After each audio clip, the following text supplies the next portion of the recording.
কিছু গাছের ব্যাপারে আপনাদেরকে আপডেট দেই।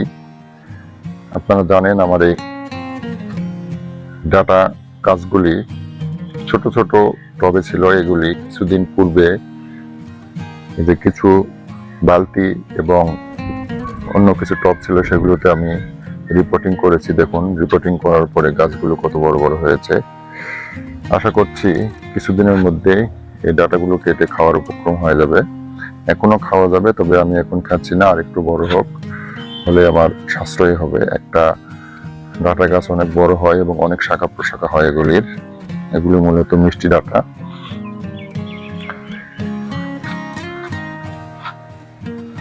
দেখেন গাছগুলো কত বড় বড় হয়েছে।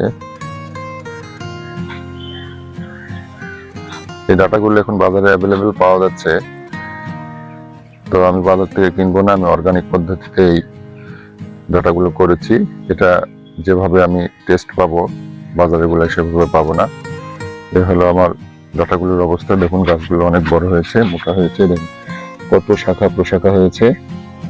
এরকম প্রত্যেকটা গাছে অনেক শাখা প্রশাখা হয়েছে। এই শাখা প্রশাখাগুলো যখন বড় এবং মোটা হয়ে যাবে তখন এই ডাটাগুলো আমি আস্তে আস্তে খাওয়া শুরু করবো।